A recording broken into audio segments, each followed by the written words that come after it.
What would you do if you discovered you had a child you never knew existed, and that child's life depended on you answering one phone call?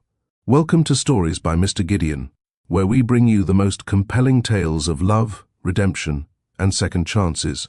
Today's story will remind you that sometimes the universe has a way of forcing us to face the truths we've been running from for over a decade.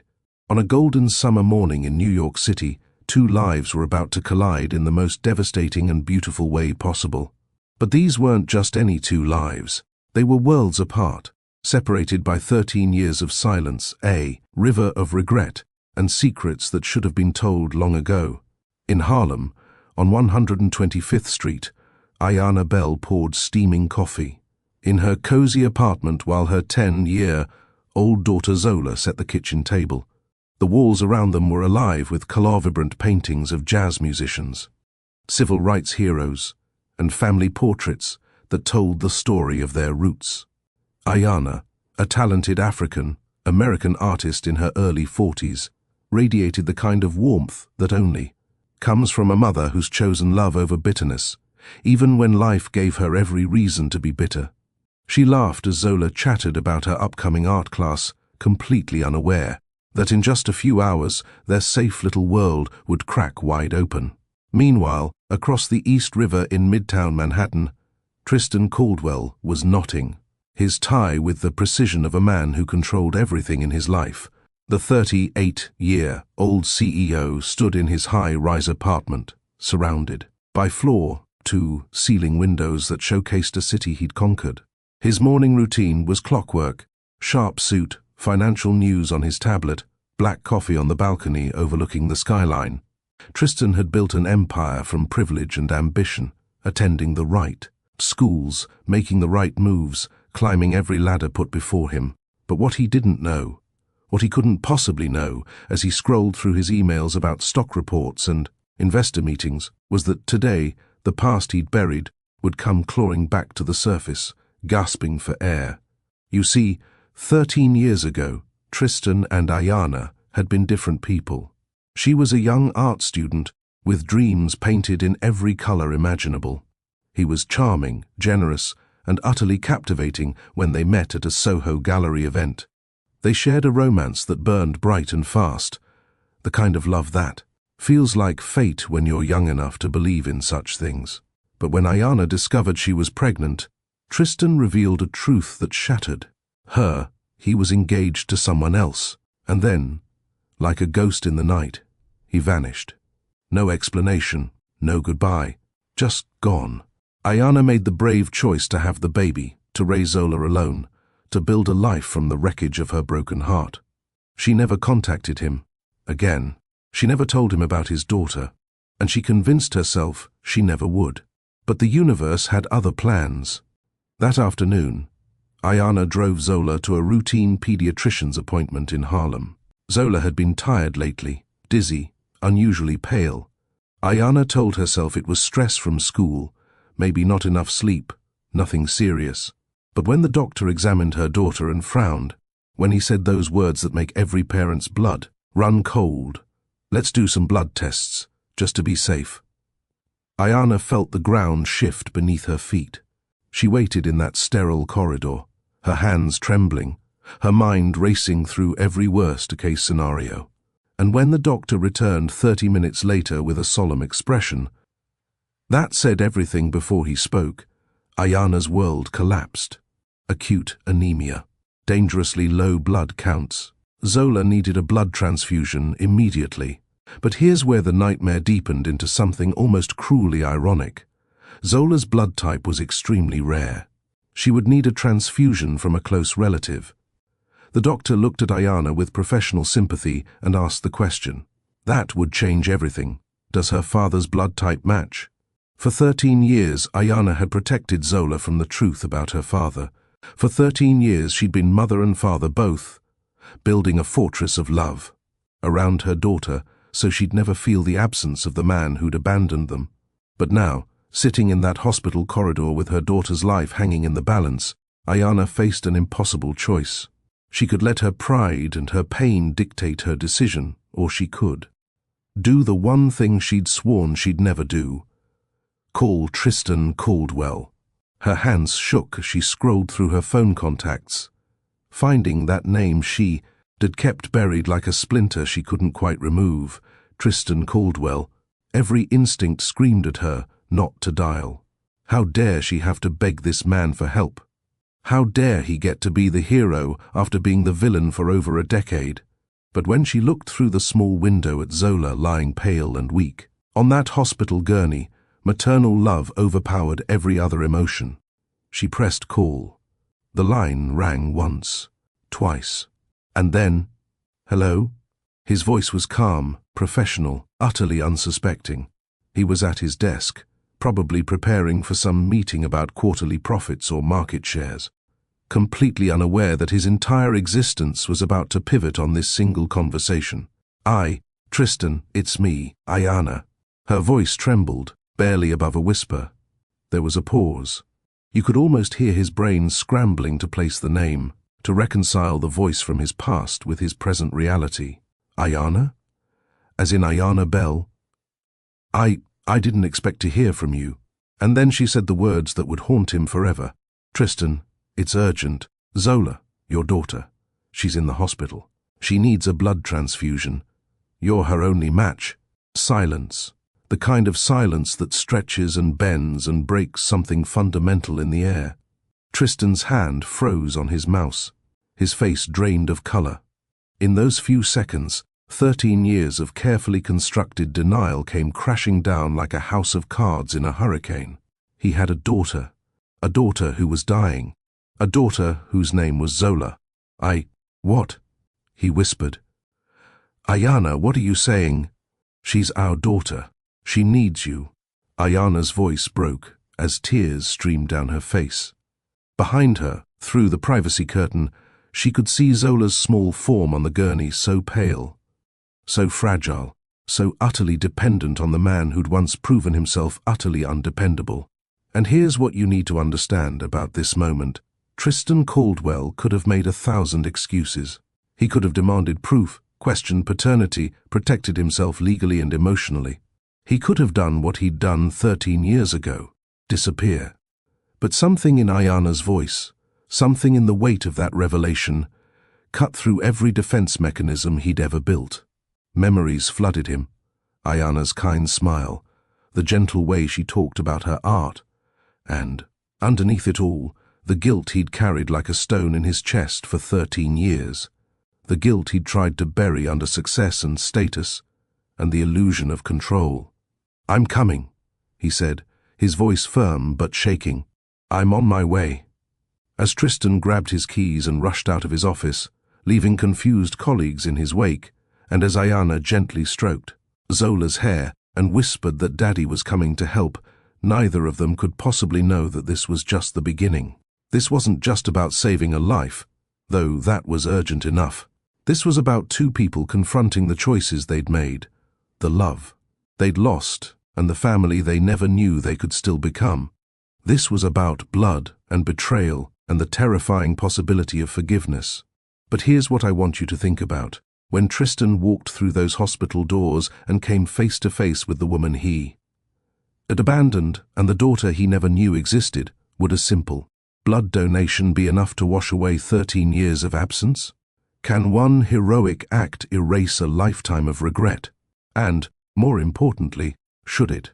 And hey, before you click away faster than Tristan ran from his responsibilities 13 years ago, don't you dare hit that subscribe button and smash that notification bell, because if you think this reunion was intense, wait until you hear what happens when Tristan discovers he's not the only one keeping secrets. Trust me, this story is going to make your jaw drop harder than Ayana's did when she heard what Tristan had been hiding. So, subscribe to Stories by Mr. Gideon. Drop a comment telling me if you could forgive someone who abandoned you if they showed up to save your child's life, and let's find out together whether love really can survive 13 years of silence. Welcome back to Stories by Mr. Gideon. If you're just joining us, let me catch you up real quick. Tristan Caldwell, a wealthy CEO, just discovered he has a 10-year-old daughter named Zola, who he never knew existed, and she's dying in a hospital from acute anemia. The only person who can save her, The man who abandoned her mother 13 years ago. Now, buckle up, because what happens next is going to test everything you think you know about forgiveness, redemption, and whether some mistakes are just too big to come back from. Tristan's car screeched to a halt outside Mount Sinai Hospital barely an hour after that phone call. He'd broken every speed limit getting there, his mind a chaotic storm of disbelief, terror, and something he couldn't quite name. Maybe it was fatherhood trying to punch its way through 13 years of ignorance in 60 short minutes. He abandoned his Mercedes in a no-parking zone, didn't even close the door properly, just ran. His impeccably pressed suit, usually armor in the corporate battlefield, now felt absurd against the fluorescent lights and antiseptic smell of the emergency room. When he flashed his ID at security and said the words "My daughter Zola Caldwell," something cracked inside his chest. My daughter. 2 words he'd never said before. 2 words that changed everything. The nurse led him through a maze of corridors, past crying children and exhausted parents, past the machinery of life and death humming in sterile rooms. And then he saw her, Ayana, standing in the hallway outside the pediatric ward, her arms wrapped around herself like she was holding her own pieces together. She looked older, yes, 13 years had passed after all, but there was something else in her face now. A strength, a fierceness, the kind of armor you build when you raise a child alone, when you're mother and father both, when you have no choice but to be made of steel. The moment their eyes met, time did that strange thing where it both stopped and sped up simultaneously.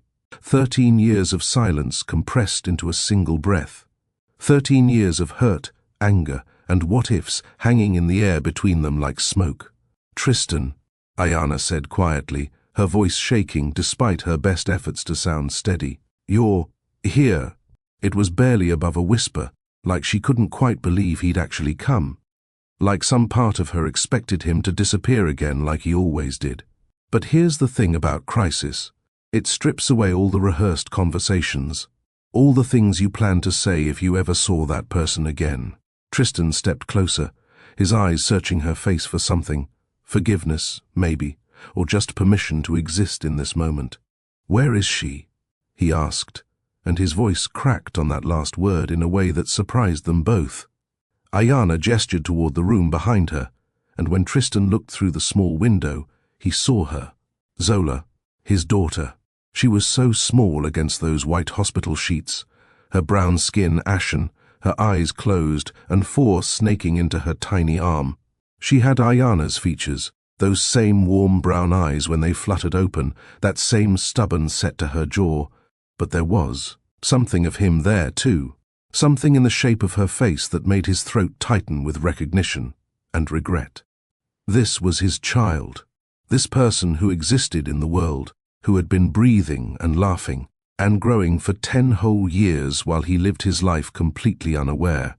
The weight of that realization was almost physical. A doctor appeared, Dr. Morrison, his badge red, and he looked between Tristan and Ayana with the practiced assessment of someone who'd seen every kind of family drama play out in these halls. "Mr. Caldwell, thank you for coming so quickly. We need to move fast. Your daughter's blood type is AB negative, one of the rarest types, and her hemoglobin levels are critically low. We need a direct family transfusion, and since you're her biological father, you're the best match we have." The doctor's words were clinical, but there was urgency underneath them, a ticking clock that said we don't have time for your complicated history right now. Save your daughter first, deal with your feelings later. Tristan nodded, unable to speak. The nurse led him to a donor room down the hall, and as he rolled up his sleeve and felt the needle pierce his skin as he watched, his blood flow through clear tubes into a bag that would soon be inside his daughter's body, something fundamental shifted in him. This was the most important thing he'd ever done in his life. Not closing that multi-million-dollar deal, not being named CEO, not any of the achievements he'd built his identity around. This simple act of giving life to someone who carried half his DNA but he'd never held, never read bedtime stories to, never watched take her first steps. Tears he didn't know he was capable of rolled down his face as he sat there, and he didn't bother wiping them away. When he returned to the hallway, Ayana was sitting in one of those uncomfortable plastic chairs that populate every hospital waiting room. She looked up at him, and for a moment, just a brief flicker, he saw past her anger to something else. Relief, maybe. Or hope. Or maybe just exhaustion from carrying this alone for so long. "The doctor said she's going to be okay," Ayana said softly. "They're monitoring her now. It'll take a day or two for her blood levels to stabilize, but you saved her life, Tristan." He sat down beside her, careful to leave space between them, like he understood he hadn't earned the right to comfort her yet. "I'm so sorry, Ayana," he said, and the words felt inadequate, too small for the magnitude of what he'd done to her. "I had no idea that I had a child. If I'd known—" "But you didn't ask," Ayana interrupted, and there it was, the anger breaking through like lava through rock. "You just left. You panicked because I got pregnant, and you were engaged to someone else, and you just disappeared. Do you have any idea what that was like? Being 23 years old, pregnant, alone? Wondering if there was something wrong with me that made me so easy to abandon." Tristan flinched like she'd slapped him, because she was right. He'd been a coward. He'd chosen his reputation, his engagement to the right kind of woman from the right kind of family, over Ayana and the life they'd created together. "I was terrified," he admitted quietly. "I thought if I just walked away, the problem would go away. I was young and stupid and selfish, and I've regretted it every single day since." "Have you?" Ayana's voice was sharp now, cutting. "Have you really? Or is that just something you tell yourself so you can sleep at night?" Before Tristan could answer, a small voice called out from the room behind them. "Mommy." Both of them stood immediately, moving toward that voice like it was gravity itself pulling them. Zola was awake, her eyes fluttering open, still weak but alive. So beautifully, miraculously alive. Ayana rushed to her side, taking her small hand in both of hers. "I'm here, baby. Mommy's here." Zola's eyes shifted to Tristan standing awkwardly in the doorway, this tall stranger in an expensive suit who looked at her like she was the most precious thing in the world. "Who's that?" she asked, her voice barely above a whisper. Ayana looked at Tristan, and in that moment they had an entire conversation without words. Do we tell her? Do we wait? How do you explain to a 10-year-old that the father she's never met is suddenly here because she almost died? Tristan stepped forward slowly, like he was approaching something sacred and breakable. He knelt beside the bed so he was at eye level with his daughter. "Hi, Zola," he said gently. I'm your dad." The confusion in Zola's eyes broke his heart. "My dad?" she repeated, looking to Ayana for confirmation. "But Mom said you were gone." "I was," Tristan admitted, his voice thick with emotion. "I was gone, and that was the biggest mistake of my life. But I'm here now, and I'm not going anywhere ever again. I promise. Now, I want you to think about something for a second. How much is a promise worth from someone who already broke the most important promise they ever made? Can you really trust someone who abandoned you once not to do it again when things get difficult?" Zola, in her 10-year-old wisdom, seemed to be wondering the same thing because she looked at Tristan for a long moment before, simply nodding and closing her eyes again, too exhausted to process the earthquake that had just rocked her little world. The next 24 hours were a blur of medical updates, blood tests, and careful monitoring. Tristan refused to leave the hospital, even when Ayana told him he didn't have to stay. He slept in that uncomfortable plastic chair, his 6-foot frame folded awkwardly, his suit wrinkled beyond recognition. He watched Ayana tend to Zola with a devotion that made him ache with what he'd missed. She knew exactly how Zola liked her juice diluted, knew that she needed 3 pillows to sleep comfortably, knew all the little songs and inside jokes that made her daughter smile even in pain. This was a whole universe he'd been locked out of, and it was his own fault. But something unexpected was happening between them in those quiet hospital hours. When Zola finally fell into a deep, healing sleep, Ayana and Tristan found themselves talking in hushed voices in the hallway. Not about the big things yet, those were too heavy, too dangerous, but about small things. Tristan learned that Zola loved drawing, just like her mother, that she was stubborn about eating vegetables, that she wanted to be an astronaut one day.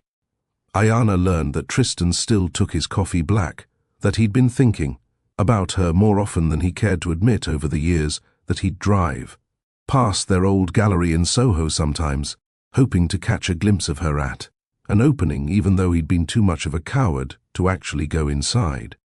On the second day, when Dr. Morrison declared Zola stable enough to go home, Tristan insisted on driving them back to Harlem. Ayana hesitated, pride warring with exhaustion, but she was too tired to refuse. The car ride was quiet, Zola sleeping in the back seat, clutching a stuffed elephant Tristan had bought from the hospital gift shop. When they pulled up outside Ayana's brownstone on 125th Street, Tristan looked around at the neighborhood with new eyes. This was where his daughter had grown up. These were the streets she played on, the bodega where she bought candy, the church where she probably sang in the choir. This was her world, and it was so far removed from his Manhattan high-rise that they might as well have been different planets. Tristan carried Zola upstairs. She was light as a feather in his arms, and that scared him almost as much as the hospital had, and laid her gently on her bed. The apartment was exactly what he expected from Ayana, filled with color and life and art. Paintings covered every wall, plants thrived in sunny corners, and there was a warmth here that his expensive apartment lacked, despite its designer furniture and floor-to-ceiling windows. A neighbor, a kind Puerto Rican woman named Marisol, poked her head in, bringing a casserole and warm words. "You must be Tristan," she said with a knowing smile. "The one who saved our Zola. Like this whole community had helped raise his daughter. Like she belonged to all of them, in a way she'd never belonged to him." The thought was humbling and painful in equal measure. Ayana invited him to stay for dinner, not because she particularly wanted him there. He could tell, but because it seemed like the right thing to do after everything. They sat around her small kitchen table, eating Marisol's chicken gumbo and homemade cornbread, and Tristan felt something he hadn't felt in his carefully controlled life in a very long time: genuine human connection. Marisol told funny stories about Zola's antics in the building. Ayana laughed in a way that transformed her face, erasing years of hardship for brief, beautiful moments. And Zola, still weak but improving, smiled at him shyly when he asked about her drawings taped to the refrigerator. As the evening wore on and Marisol went home, Tristan offered what he knew how to offer: money. "Let me cover the medical bills," he said, "and anything else Zola needs. I have insurance and resources, and—" "We don't need your charity," Ayana cut him off, that pride flashing in her eyes again. "It's not charity," Tristan said carefully. "She's my daughter. This is my responsibility. Please, Ayana, let me do this one thing." The battle played out across her face, pride versus practicality, anger versus relief, before she finally nodded. "Okay," she said quietly. "Thank you." Before he left that night, they stood in the doorway of her apartment, the city humming its nighttime song beyond the windows. "Can I see her again?" Tristan asked, and there was something vulnerable in his voice, something that reminded Ayana of the young man she'd fallen for in that Soho gallery 13 years ago. "Can I be part of her life?" Ayana looked at him for a long moment, weighing his words against his history, hope against hard-learned caution. "She deserves to know her father," she finally said. "But Tristan, if you're going to be in her life, you have to be all in. No disappearing when it gets complicated. No running away when things get hard. She's already lost you once. I won't let you break her heart." "I won't," he promised, taking her hand. The touch sent electricity through both of them, muscle memory from a different lifetime, when they'd been different people with different dreams. "I swear to you, Ayana, I'm here to stay." And here's the question you need to be asking yourself right now. Was that a promise he could keep? Because promising is easy. Following through is where people like Tristan Caldwell usually failed. But here's what happened next. Over the following weeks, Tristan did something nobody expected, least of all himself. He showed up.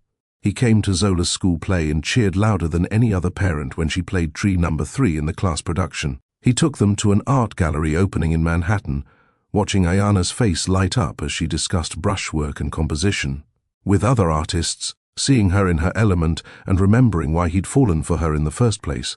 He brought bagels on Sunday mornings and learned how to French braid Zola's hair from YouTube videos he watched late at night in his empty apartment. He was learning how to be a father, fumbling through it, making mistakes, but showing up again and again and again. And Ayana found herself doing something dangerous. She was starting to trust him, starting to let her guard down, starting to remember what it felt like to have a partner in this parenting thing, someone, to share the worry and the joy and the endless, exhausting work of raising a child.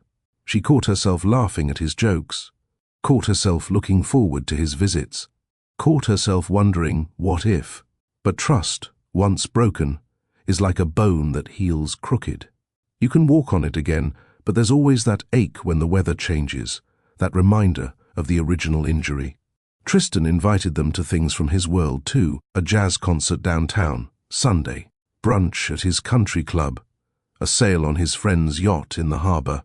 Ayana felt out of place in these spaces at first, acutely aware of being one of the few black faces in predominantly white spaces, conscious of the weight of her daughter's hand in hers and what it meant to navigate these worlds together. But Tristan introduced her warmly, proudly, never making her feel like she was less than.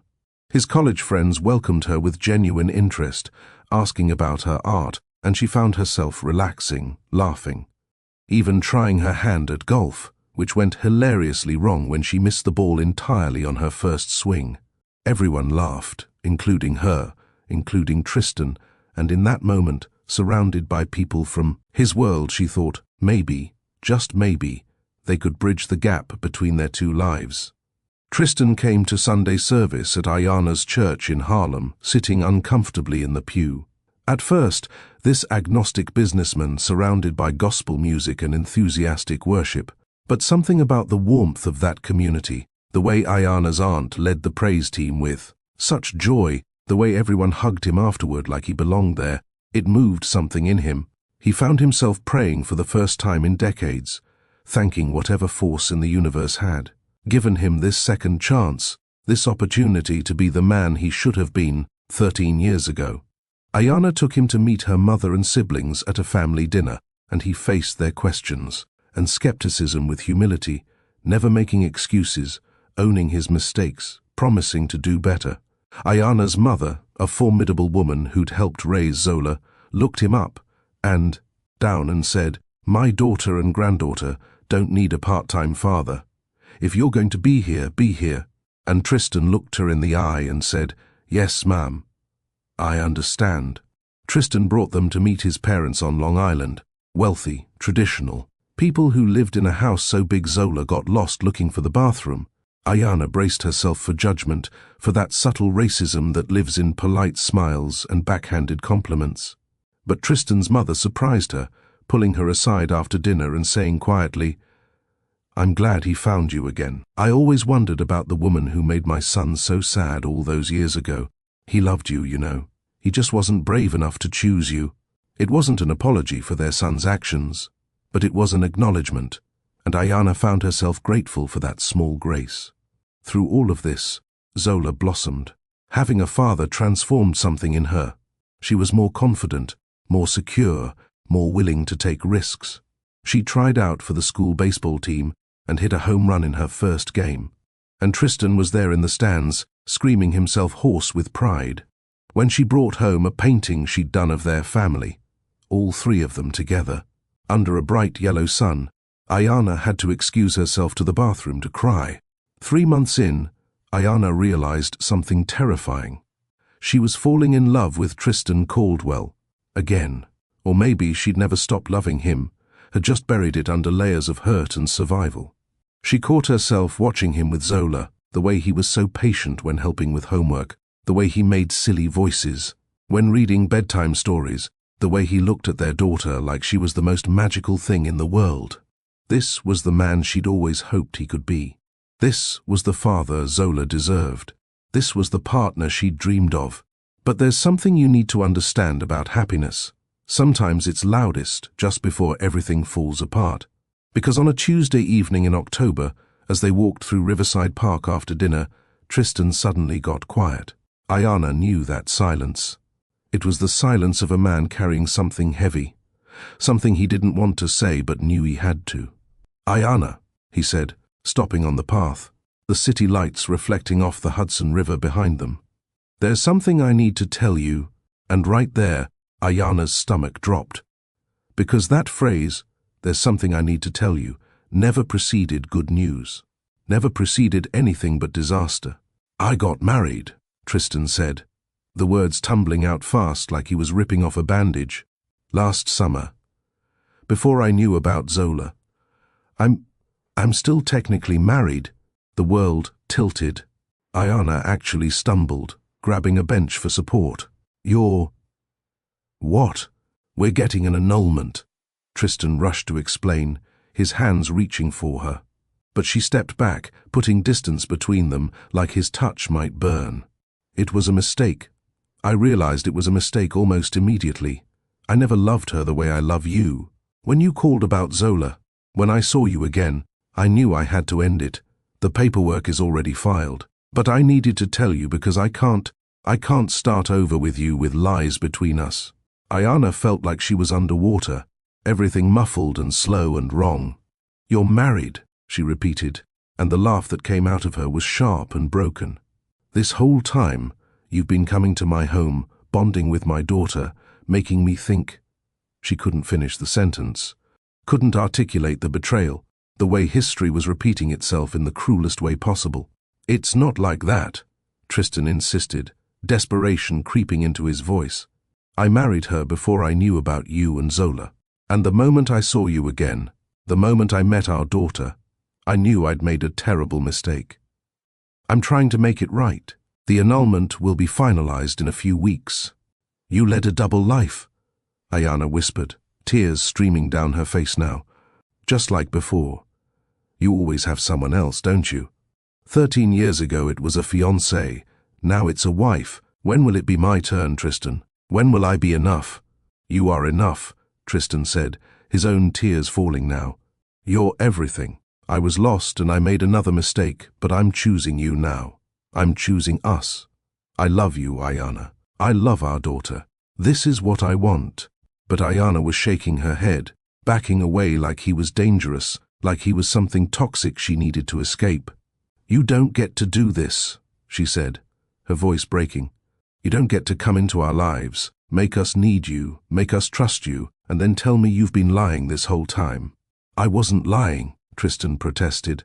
"I was trying to fix my mistake before involving you in it." "That's what lying is," Ayana shouted, and several joggers looked over at them. "It's deciding for me what I get to know. It's keeping secrets and calling it protection." She wiped her eyes roughly, smearing mascara across her cheeks. "I can't do this. I can't trust you. I was an idiot to try."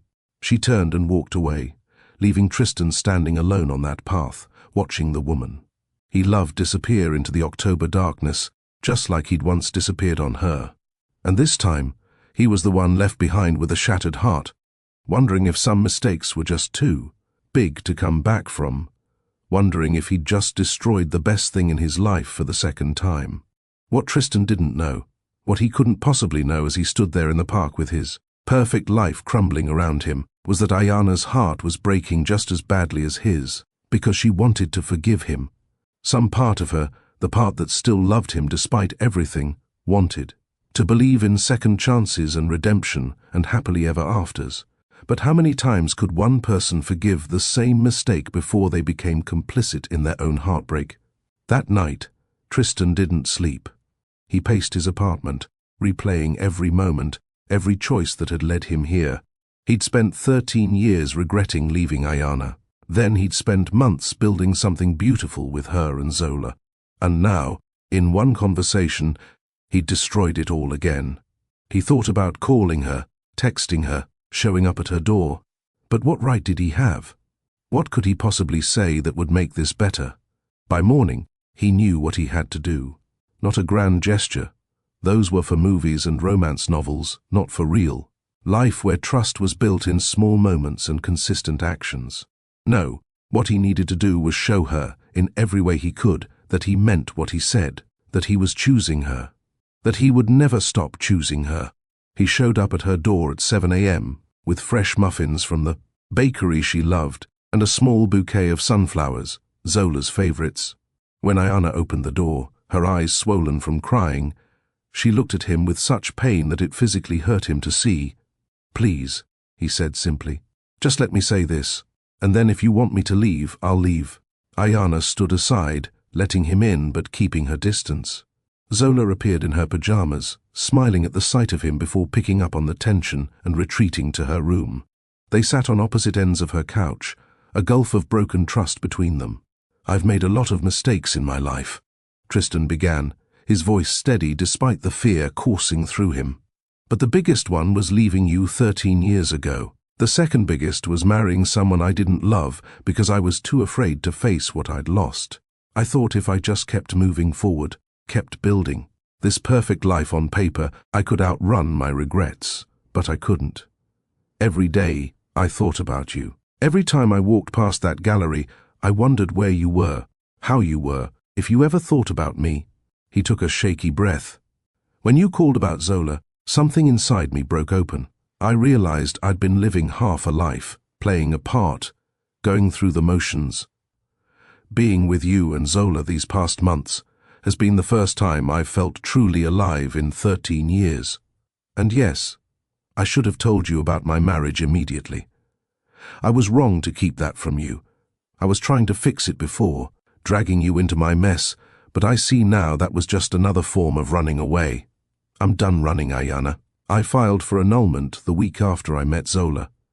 The papers will be finalized in 3 weeks, and when they are, I want to spend every day proving to you that you can trust me, that I'm not going anywhere, that you and Zola are my family, and I will never abandon you again."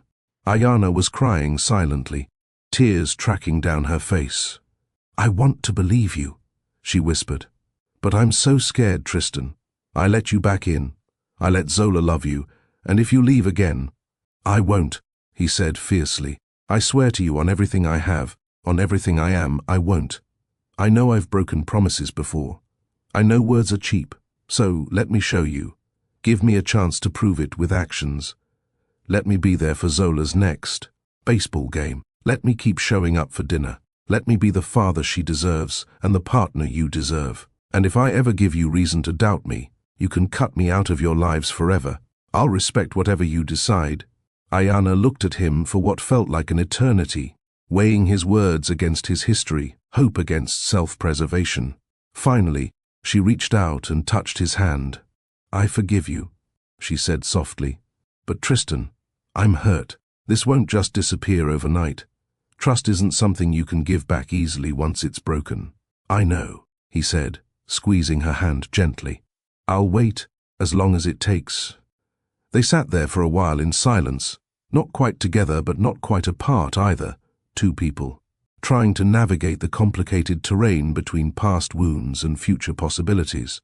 And when Zola emerged from her room, asking if they could have muffins now, both Ayana and Tristan smiled, through their tears, and said, "Yes, we can have muffins now," and for that moment it was enough. But let me ask you something as we close out this chapter. Can love really survive this kind of betrayal? Can someone who's hurt you twice really change? And more importantly, should Ayana risk her heart, and her daughter's heart, on a man who's proven himself unreliable before? Because what comes next will test everything they think they know about forgiveness, family, and whether second chances ever really work out the way we hope they will.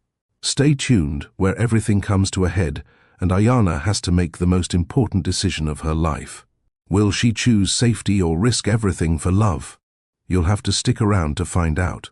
Welcome back to the final chapter of this incredible journey. If you've been with us from the beginning, you know that Tristan Caldwell walked back into Ayana's life after 13 years to save their dying daughter, only to reveal he'd been married to someone else the entire time they were rebuilding trust. Now, sitting on Ayana's couch with muffins and sunflowers between them, one question hangs in the air like smoke. Can a man who's broken your heart twice really deserve a third chance? Let's find out. The weeks that followed that tearful morning were unlike anything either of them had experienced. This wasn't the easy romance of their youth, or even the tentative reconnection of the past few months. This was hard work. This was rebuilding a house on a foundation that had cracked twice, knowing that one more earthquake might bring the whole thing down for good. Tristan didn't just show up. He showed up consistently, predictably, in ways that mattered. Every Tuesday and Thursday he arrived at 5:30 to help Zola with homework, patient through her struggles with long division and spelling tests. Every Saturday morning he brought bagels and sat in Ayana's kitchen while she painted in her studio, not demanding her attention, just being present in her space, letting her get used to having him there again. Every Sunday he attended church with them in Harlem, sitting in that same pew, singing hymns he was slowly learning the words to, becoming a familiar face in. A community that watched him carefully, protectively, wanting to believe he'd changed but ready to close ranks around Ayana and Zola if he proved them wrong. And Ayana watched. She watched the way he never cancelled, never made excuses, never prioritized his business over their daughter. She watched him take phone calls from his office in her hallway, explaining calmly to frustrated executives that he couldn't make the meeting. His daughter had a baseball game. She watched him bring flowers not just for her, but for Marisol next door and Mrs. Chen downstairs, learning the names of everyone in Zola's world, respecting the village that had raised his daughter in his absence. She watched him sit through Zola's terrible recorder recital without once checking his phone, clapping enthusiastically for every squeaky note. And slowly, so slowly she almost didn't notice it happening, the wall around her heart started to develop cracks of its own, not the kind that break you, but the kind that let light in. But here's what I need you to understand. Forgiveness isn't a switch you flip. It's not a single moment where you decide to let go of the hurt and everything's magically better. Forgiveness is a choice you make over and over again, sometimes multiple times a day. It's choosing not to bring up past mistakes when you're angry about something new. It's choosing to believe in someone's current actions instead of being held hostage by their past failures. It's choosing vulnerability over safety, hope over cynicism, even when every self-protective instinct you have is screaming at you to run. And Ayana had to make that choice every single day, sometimes every single hour, fighting against the voice in her head that kept whispering, "What if he leaves again? What if this is all an act?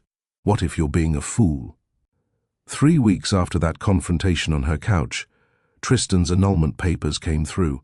He brought them to Ayana's apartment on a rainy November evening, the official documents. That proved his marriage was legally erased, like it had never happened.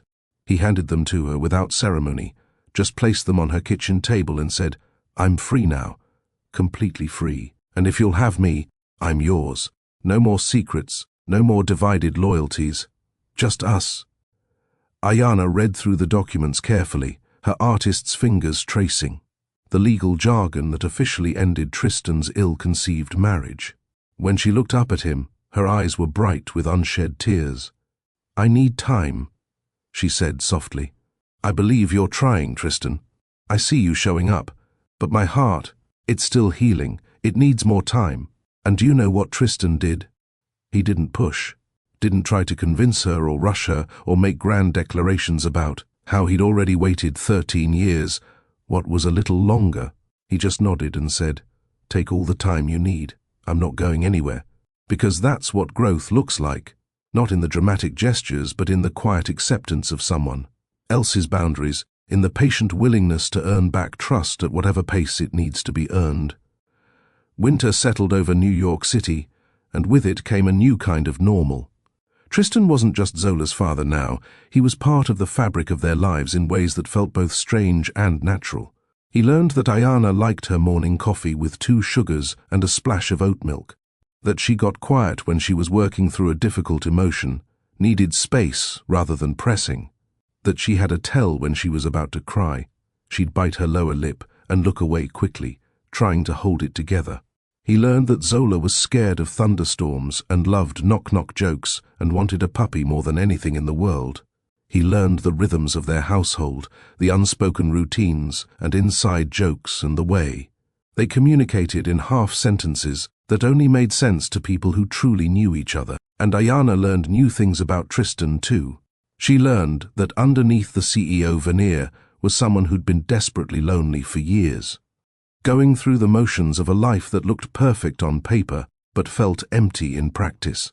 She learned that he'd been in therapy since meeting Zola, working through his pattern of running away when things got complicated, confronting the fear of vulnerability that had driven so many of his worst decisions. She learned that he was funny in an understated way, that he sang off-key in the shower, that he cried during animated movies when he thought no one was watching. She was learning the real Tristan, not the charming gallery-goer from 13 years ago, or the desperate father from the hospital, but the whole complicated human being with flaws and fears and a genuine desire to be better than he'd been. Christmas came, and with it, a question neither of them had anticipated. Where would they spend it? Tristan's parents invited all three of them to Long Island for their annual holiday party, a formal affair with catered food and a tree that touched the ceiling. Ayana's mother expected them in Harlem for their family gathering, a chaotic, joyful celebration with too many people in too small a space, gospel music on the stereo, and enough food to feed a small army. They were standing in Ayana's kitchen discussing this logistical challenge when Zola, who'd been listening from the doorway, piped up with the wisdom of a child who sees things more clearly than adults ever can. "Why can't we do both?" she asked. "We're a family now, right? Families spend holidays together, so let's spend it with all our family. Out of the mouths of babes, right?" They ended up doing exactly that. Christmas Eve with Ayana's family in Harlem, where Tristan helped Ayana's brothers set up the donated toys for the neighborhood kids, where he laughed with her cousins and let her aunties feed him thirds of sweet potato pie, where he felt more at home than he'd ever felt at any corporate dinner or society event. And Christmas Day with his parents on Long Island, where Ayana wore a beautiful dress she'd been nervous about, choosing and charmed his parents with stories about Zola's art projects and her upcoming gallery show, watching these two worlds blend, seeing his mother and Ayana's mother exchange phone numbers and laugh together over baby photos of their grandchild, seeing Zola open presents from both families with equal enthusiasm. That's when Tristan realized this was really happening. They were becoming a family. Not perfectly, not without awkward moments and cultural differences that had to be navigated carefully, but really, truly becoming something whole. New Year's Eve found them on the roof of Ayana's building with Marisol and her family, Mrs. Chen from downstairs, and half the neighborhood, watching fireworks explode over Manhattan. As midnight approached, and everyone counted down together, Tristan took Ayana's hand. She didn't pull away. At midnight, as the city erupted in celebration, he kissed her forehead, gently, respectfully, not presuming more than she was ready to give. But Ayana surprised him. She turned her face up to his and kissed him properly, a real kiss, the first one since he'd come back into her life. It wasn't tentative or uncertain. It was full of promise and possibility, and 13 years of unfinished business finally finding resolution. When they pulled apart, both slightly breathless, she whispered against his lips, "I'm ready to try. Really try. With you." Tristan felt something crack open in his chest, not breaking but blooming. "I won't let you down," he promised. And this time, both of them believed he meant it. But believing someone can change and watching them actually do it are two very different things, and the real test came in the months that followed. Because life isn't just romantic rooftop kisses and holiday gatherings. Life is also the hard stuff, the disagreements about parenting styles, the scheduling, conflicts, the moments when old patterns threaten to reassert themselves. In February, Tristan had a major business crisis, a hostile takeover attempt that required his full attention for weeks. The old Tristan would have disappeared into work, missed commitments, put his family second to his career, and Ayana watched carefully during those weeks, waiting to see which version of Tristan would emerge under pressure. Would he revert to the man who'd abandoned her, or would he be the man he'd promised to become? He showed up exhausted to Zola's school science fair, eyes bloodshot from a night of emergency board meetings, but he was there. He asked Ayana to help him strategize through the business crisis over late-night coffee, respecting her insights even though she had no formal business training, because he'd learned that her artist's perspective often saw solutions his linear business mind missed. He said no to investors who wanted meetings during Zola's basketball games, explaining calmly that he had a family commitment. And when the crisis finally resolved, Tristan's company successfully defended against the takeover. He didn't celebrate with his executives at some expensive restaurant. He came home to Ayana's apartment with cheap champagne and told her, "I couldn't have done this without you. You kept me grounded, reminded me what actually matters." That's when Ayana knew, truly knew, that this version of Tristan was real, that he'd actually changed, that she could trust him with her heart and, more importantly, with their daughter's heart. Spring brought new beginnings in more ways than one. Ayana's art career was taking off. A gallery in Chelsea wanted to feature her Harlem Renaissance series. And suddenly she was getting attention from collectors and critics who'd ignored her for years. Tristan helped her navigate the business side of things, introducing her to his connections but always stepping back to let her shine, never trying to take credit or use her success to elevate his own profile. He understood that this was her moment, her hard-earned recognition after years of struggling to make it in a field that often overlooked black artists. On the night of her gallery opening, he stood in the crowd watching her give interviews, watching important people in the art world hang on her every word, and the pride on his face was so genuine that several people commented on it. This was a man who wasn't threatened by his partner's success, but celebrated by it. This was a man who'd learned love isn't about possession or control, but about supporting someone else's dreams as fiercely as you pursue your own. But perhaps the most significant change was happening in Zola. The little girl who'd been pale and weak in that hospital bed was now thriving in ways that went beyond physical health. Having both parents present and committed to her well-being had given her a confidence that radiated from her like light. She tried out for the lead in the school musical and got it. She submitted her artwork to a young artists competition and won second place. She made new friends and took healthy risks and moved through the world with the assurance of a child who knows she's loved unconditionally by both her parents. One evening, as Tristan tucked her into bed, she wrapped her small arms around his neck and whispered, "I'm glad you came back, Daddy. I'm glad you're here." Tristan had to excuse himself to the bathroom afterward because he couldn't stop crying. Tears of gratitude and regret and overwhelming love for this perfect little person he'd almost never known. By the time spring turned to summer, Tristan and Ayana had settled into a rhythm that felt sustainable. They weren't rushing toward anything, weren't trying to make up for lost time or force some fairy tale ending. They were just building, day by day, a real partnership based on mutual respect, honest communication, and a shared commitment to Zola's well-being. They had disagreements, sometimes heated ones, about everything from discipline, strategies to how to spend money, to whose family they'd visit on which holiday. But they learned to fight fair, to listen to each other's perspectives, to compromise without keeping score. They learned that a healthy relationship isn't about never having conflict, but about how you handle conflict when it inevitably arises. On a warm June afternoon, Tristan took Ayana and Zola to the Adirondacks for that family vacation he'd promised months ago. They rented a cabin by a lake, spent lazy days fishing and hiking and reading on the porch. No business calls, no gallery obligations, no distractions, just the three of them learning how to be a family away from the familiar structures of their separate worlds. On their last night there, after Zola had fallen asleep, Tristan and Ayana sat on the dock, with their feet dangling in the cool water, watching stars appear in the darkening sky. The city felt very far away. The past felt very far away.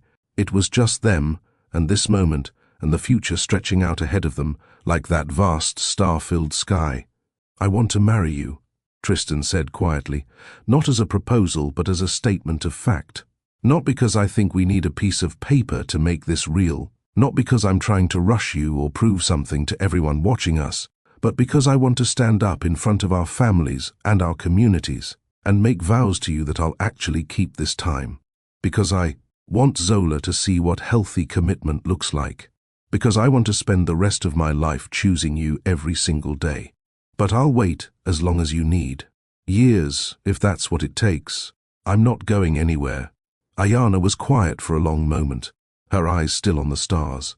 When she finally spoke, her voice was steady and sure. "I don't need years," she said. "I've been watching you, Tristan. For months now, I've been watching you show up and do the work and be the man you promised you'd be. And I'm ready. I'm ready to say yes. I'm ready to build this life with you. I'm ready to trust that this time it's forever." Tristan turned to her, hardly daring to believe what he was hearing. "Are you sure?" he asked. "Because if you have any doubts—" "I'm sure," Ayana interrupted, taking his face in her hands. "I've never been more sure of anything. You've earned this, Tristan. You've earned my trust. You've earned your place in our family. And yes, I'll marry you." They kissed under those stars with the lake lapping gently at the dock beneath them, and it felt like every mistake they'd ever made, every wrong turn and painful choice, had somehow led them exactly where they needed to be. Not despite the hardship, but because of it. They'd both had to grow and change and become better versions of themselves to make this work. They'd both had to choose courage over fear, vulnerability over protection, hope over cynicism. And now, finally, they were ready to build something lasting. The next morning, Tristan told Zola over pancakes that he'd asked her mother to marry him. Zola's eyes went wide, and then she squealed so loudly that the family in the next cabin probably heard. "Does that mean we'll all have the same last name?" she asked, practically bouncing in her seat. "Does that mean we're a real family now?" Ayana reached across the table to take her daughter's hand. "We've always been a real family, baby," she said gently. "But yes, now it'll be official. How do you feel about that?" Zola thought about it for approximately 2 seconds before declaring, "I feel like we should get a puppy to celebrate," which made both adults laugh until their sides hurt, the pure joy of that moment washing over them like sunshine. They spent that last day at the cabin planning not the wedding but their future. Practical things like whose apartment they'd live in, they decided to look for. A new place together, something that was theirs rather than his or hers. Whether Zola would change schools, she'd stay where she was thriving, and they'd make the commute work. How they'd blend their finances, carefully, with honesty and regular check-ins. They talked about the hard stuff too, about how they'd handle disagreements in front of Zola, about the importance of maintaining their individual identities within the marriage, about how to navigate the cultural differences that would continue to surface.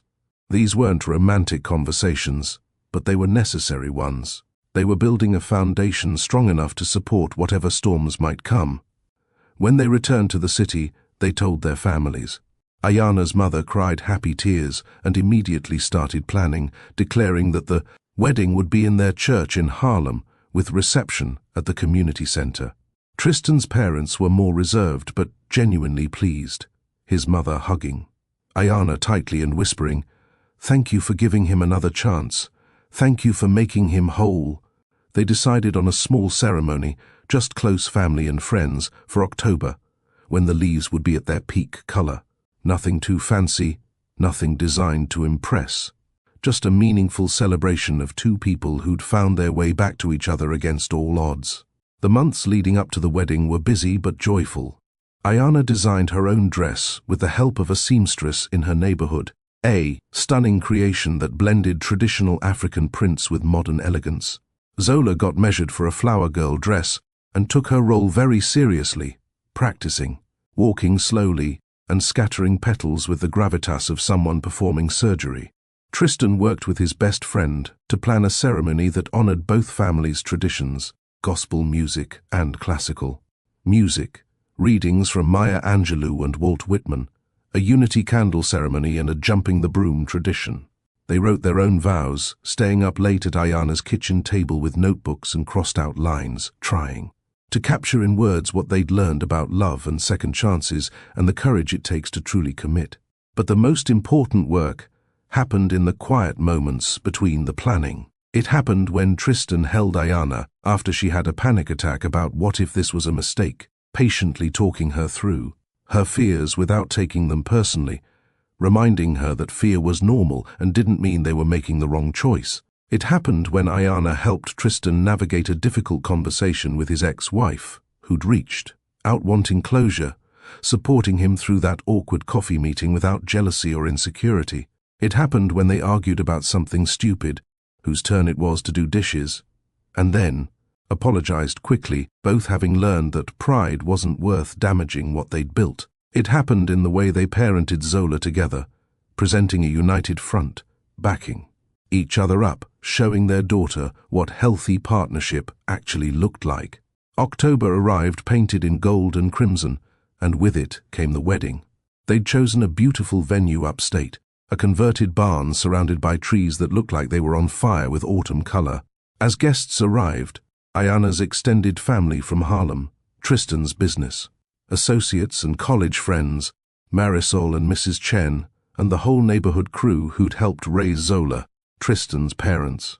Mixing with Ayana's siblings, you could see two worlds becoming one. The ceremony itself was a perfect blend of both their lives. Ayana walked down the aisle not given away by anyone because, as she put it, "I'm not property to be transferred. I'm choosing this myself." She walked alone, powerful and beautiful, while Zola scattered sunflower petals ahead of her, and Tristan waited at the altar with tears already streaming down his face. When Ayana reached him, Tristan took both her hands and just looked at her, for a long moment, like he still couldn't quite believe this was happening.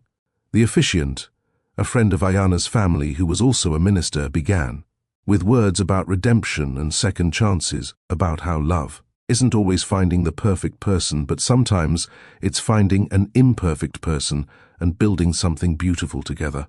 Then it was time for vows. Tristan went first, his voice steady despite the emotion threatening to overwhelm him. "Ayana, 13 years ago, I made the worst mistake of my life when I walked away from you. I let fear and pride and stupidity rob me of years I should have spent loving you and raising our daughter. I can't get those years back. I can't undo the pain I caused. But I can promise you this." His voice cracked, but he pushed through. "I promise to show up. Every day, even when it's hard, even when I'm scared, even when it would be easier to run. I promise to choose you over and over again, in big decisions and small moments. I promise to be the father Zola deserves, and the partner you deserve. I promise to respect your art, your family, your community, your dreams. I promise to never again take you for granted or assume that you'll always be there. I promise to earn your trust every single day for the rest of my life. You've made me better than I ever thought I could be, and I promise to keep growing, keep learning, keep becoming worthy of you and the life we're building together." There wasn't a dry eye in the audience. Even his usually stoic father was wiping his face.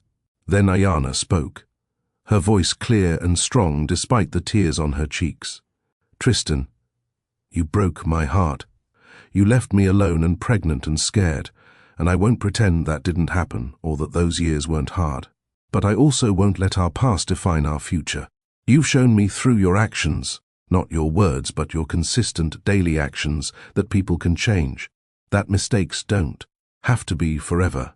That courage isn't never being afraid but choosing love, even when you're terrified. You've been an incredible father to Zola. You've supported my dreams in ways no one ever has. You've done the hard work of therapy and self-reflection and genuine growth. So I promise you this." She squeezed his hands tighter. "I promise to forgive you every day, not by forgetting what happened, but by choosing not to let it poison our present. I promise to trust you with my whole heart, even though that's the scariest thing I've ever done. I promise to build this family with you as true partners, respecting each other's differences and celebrating what makes us unique. I promise to love you through the easy times and the hard times, through success and struggle, through all the beautiful mess that makes up a real life together. You've waited a long time for this, and I promise it's worth the wait." The officiant pronounced them husband and wife, and when Tristan kissed Ayana, the entire barn erupted in cheers. Zola rushed forward and wrapped her arms around both their legs, and they pulled her up between them, the three of them embracing as a family, official, legal, real. The photographer captured that moment perfectly, all three of them with their heads together, laughing through happy tears, backlit by afternoon sun, streaming through the barn windows, surrounded by autumn leaves that had started, drifting in through the open doors like nature itself was celebrating with them. The reception was everything a wedding should be: joyful chaos, good food, terrible, dancing, and speeches that made everyone laugh and cry in equal measure. Ayana's brother gave a toast about how their mother had always said Ayana would find her way back to happiness, and here she was, proof that hope and resilience could carry you through anything. Tristan's best friend talked about how he'd watched Tristan sleepwalk through life for years until Ayana and Zola woke him up, gave him purpose, made him fully human again. Marisol got up uninvited and told a hilarious story about the first time Tristan had tried to cook dinner in Ayana's kitchen, and nearly set off the smoke alarm, saying we knew he was serious when he was willing to look foolish trying. Even Zola gave a little speech, written on notebook paper with crayon illustrations, about how happy she was to have a mom and a dad who loved each other and loved her, and could they please get that puppy now. As the sun set and fairy lights twinkled on, Tristan and Ayana had their first dance to a jazz ballad, swaying close while everyone watched. "What are you thinking?" Ayana whispered against his shoulder. Tristan pulled back to look at her, this woman who'd given him more grace than he deserved, who'd let him back into her life and her heart when she had every reason to slam the door in his face. "I'm thinking about how close I came to missing all of this," he said honestly. "How if Zola hadn't gotten sick, I might never have known she existed. How if you hadn't been brave enough to call me, or brave enough to forgive me, or brave enough to trust me again, I'd still be living that empty life, completely unaware of what I was missing. I'm thinking about how lucky I am, how grateful I am, how I'm going to spend the rest of my life making sure you never regret giving me this chance." Ayana kissed him softly. "I don't regret it," she said. "Not for a second. We've both done the work to get here. This isn't just you changing. I've had to change too. I've had to learn to trust. Again, to be vulnerable again, to believe in second chances. We've both grown. That's what makes this real." Later, after the cake had been cut and the bouquet thrown, and most of the guests had filtered out into the cool October night, the three of them, Tristan, Ayana, and Zola, stood outside the barn looking up at the stars. Zola was getting sleepy, leaning against Tristan's leg, and Ayana had her head on his shoulder, and for a moment they just existed in the peaceful quiet of that perfect day. "You know what?" Zola said suddenly, her voice drowsy but content. "This is better than any fairy tale." Tristan and Ayana exchanged a look over her head, both smiling. "Why's that, sweetheart?" Ayana asked. Zola yawned hugely. "Because fairy tales aren't real. But this is real. We're real. And real is better. Out of the mouths of babes, indeed." Because she was right. This was better than any fairy tale precisely because it wasn't perfect. It was messy and complicated and built on a foundation of mistakes and forgiveness and hard-won trust. It was real people doing real work to build something meaningful. It was proof that your worst mistake doesn't have to define you, that it's never too late to make things right, that love and family and commitment are choices you make every single day, not once upon a time magic but daily deliberate effort. 6 months later, on an ordinary Tuesday evening in their new apartment, a sunny 3-bedroom in Brooklyn that was theirs together, decorated with Ayana's paintings and Tristan's books and Zola's chaotic collection of art supplies and sports equipment, they sat around their dinner table. Zola was telling a long, meandering story about drama at recess, and Ayana was only half listening while she added something to her grocery list, and Tristan was trying to discreetly check his phone under the table and failing because Ayana kicked him gently. "No phones at dinner," she reminded him with a smile, and he put it away immediately, turning his full attention to Zola's story about who said what to whom and why it was totally unfair. This was their life now. Ordinary, beautiful, real. Not perfectly Instagram-worthy, but genuinely, deeply happy. And oh, by the way, they got the puppy. a golden retriever mix they named Sunny, who was currently asleep under the table on Zola's feet. Because sometimes, after you've survived the hard stuff, after you've done the work and built the foundation and chosen each other over and over again, you get to have the simple joys too. The puppy and the family dinners and the comfortable routines and the knowledge that you're exactly where you're supposed to be. But here's the thing I want you to really hear. The lesson at the heart of this whole story. Second chances aren't about forgetting what happened or pretending it didn't hurt. They're about acknowledging the pain, doing the work to heal it, and choosing to build something new on top of the ruins. They're about understanding that people can change, but change requires action, not just promises. They're about forgiveness as a daily practice, not a one-time event. They're about courage. The courage to trust again when you've been burned, the courage to be vulnerable when you've been hurt, the courage to show up consistently even when it's hard. Ayana and Tristan's story isn't special because they got a fairy tale ending. It's special because they did the unglamorous, difficult, daily work of building a real relationship based on mutual respect, honest communication, and genuine commitment to growth. So what does this mean for you? What can you take from their story into your own life? Maybe you've been hurt by someone who says they've changed. Maybe you're the person who's made mistakes and is trying to prove you're different now. Maybe you're raising kids and trying to model what healthy love looks like. Whatever your situation, remember this: love isn't a feeling. That happens to you. Love is a choice you make, over and over and over again. It's showing up when it would be easier to walk away. It's doing the hard work of self-reflection and growth.